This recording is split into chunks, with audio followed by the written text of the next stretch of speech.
In this temple, we worship and we pray a snake. Snakes are known to be among the most feared creatures in the world, but there is a place where people worship one of the most dangerous species of snakes in Africa. Python is looking as God. In our tradition, the python, they don't die, they never die, they live forever. In this place, you can't kill this type of snake, but rather worship and protect it from harm. Because once a month, we open the door to the snake, they go out. This is the temple of Python, where more than 10,000 people visit yearly to worship and approach the snake as God. Take my children also to here. What is this religion called, and why does everyone seem attracted to this particular species of snakes? This makes me more curious, as I want to know everything behind these mysterious snakes and the worshipper. I am traveling to this place to find out, but there is a very big personal problem. I've never touched snake before.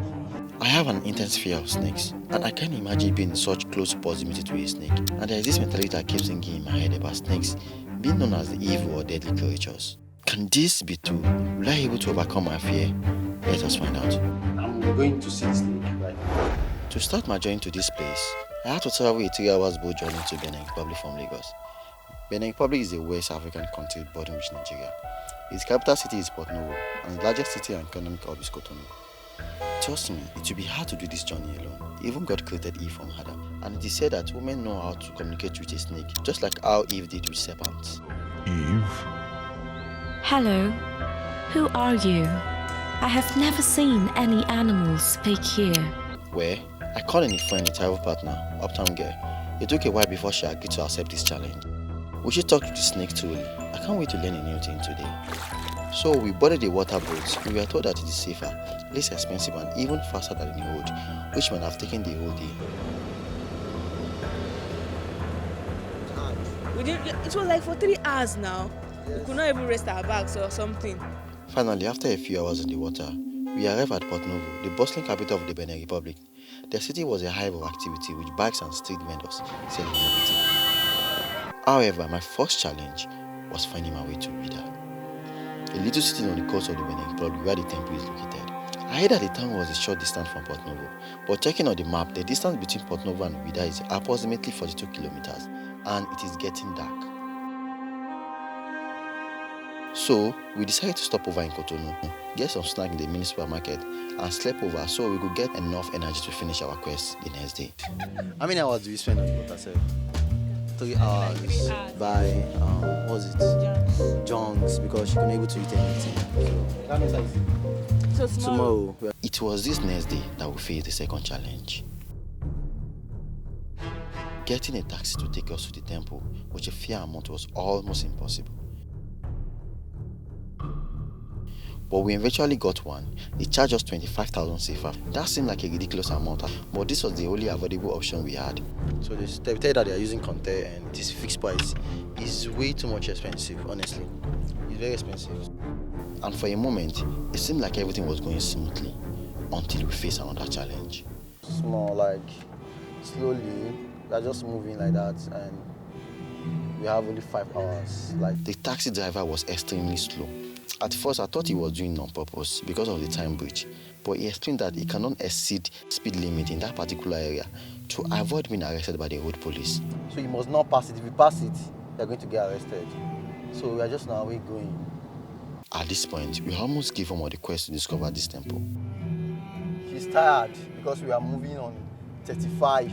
The journey is long, but we are going to make it. But after a few minutes, we finally arrived at Ouidah, the temple location, and I was shocked to what I first discovered. Guys, we are at the temple of Python. Yeah, and there's a church opposite the temple.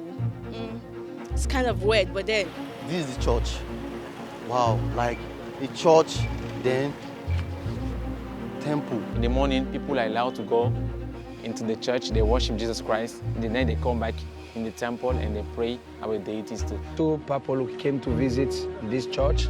But when they came in Benin to visit and the church, we came to visit again to the temple Python. Now, let's go. Let's wash our hands first. Going inside. This is it. Thank you. So this is 1,600. So the guide is from here. As we step into the temple, We are the temple of Python now. We are inside.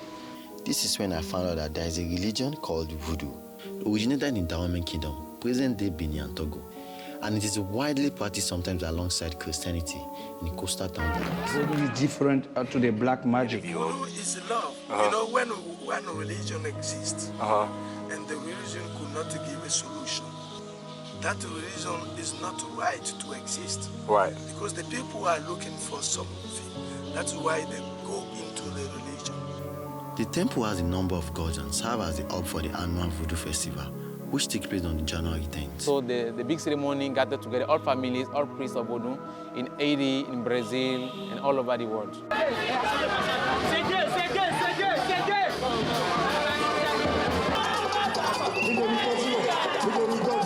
The holy Oko tree, which is roughly 600 years old, has the ability to grant wishes, was the first deity our guide introduced to us. Okay, this Iroko tree is more than 4 centuries. Okay, and the white scarf means purity in our tradition. Purity. So every market days we do ceremonies and we give offering to the spirits. And we sacrifice animals like goat or sheep. We use the blood for the ceremony, for the prayers. Okay, you take off your shoes, you put your left hand to the trunk of the Iroko and you ask what you want, but only positive things. Okay, yeah, for good purposes. So sometimes when people pray, they make some promise. And when it comes true, they come back to be grateful. I was told that there are many priests who perform rituals, make sacrifice, and receive offering made to the gods. Those who are initiated, they go in for ceremonies. They give offering to the spirits, palm oil, corn flour, food, drinks, and they pray for well-being. Indoors, for the newborn, 2 or 3 months, they make scars. They make the 2x5 scars after consulting the oracle. The oracle is the science that told you about your past, your present, and your future. The virgins. So, virgins, you have to be. They had to bring back sacred water from a river, around 7 kilometers. Okay? And nowadays, as you know, because of modernity, we lost many values in Africa, unfortunately.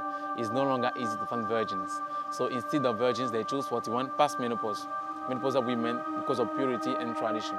Even though Voodoo rejects everything the normal African, Muslim, or Christian deity thinks, at this point, we are really eager to encounter the religion most adored deity, the python. Yeah, I'm going inside to bring back a deity, and when we touch, they don't harm people, they are harmless. So don't be afraid, don't scare. And at this point, I started to ask myself, am I really ready to see this?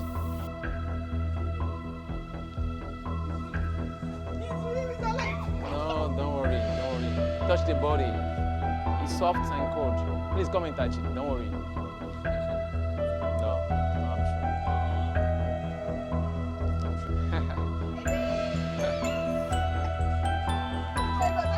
Yeah, don't worry. Don't worry. Okay. You want to do it? Do you want to do I'm sweating. Like seeing snake and I'm kind of scared. Okay, oh yeah. I'm sweating, I'm mad. She did it. I'm sweating. No, let me just touch it. I just want to touch it. Let me touch it. It's cold.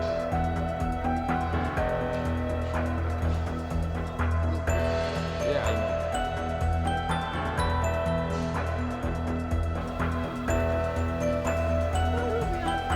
Yeah, carry a snake. Wow. Yeah, take it. Oh my God. Now take off shoes and we go inside. We go inside. Yeah.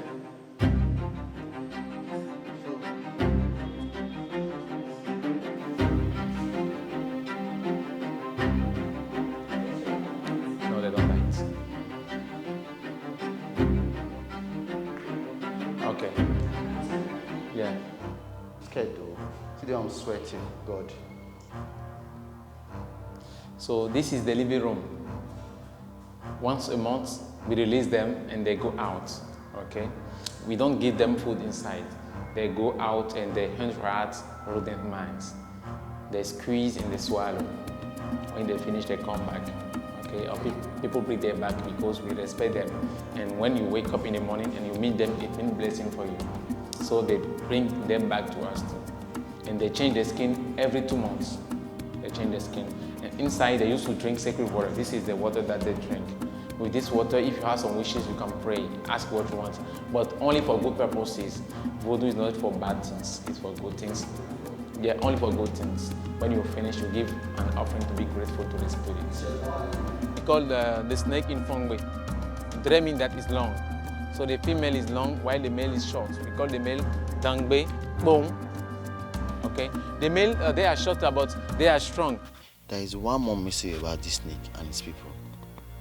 When the python are out looking for food or simply enjoying the town, but it's possible that someone accidentally runs over the snakes and kills it. In that case, I learned that something will happen to the person. Because of the new main road, people can cross to them. So when it happens, it's an accident.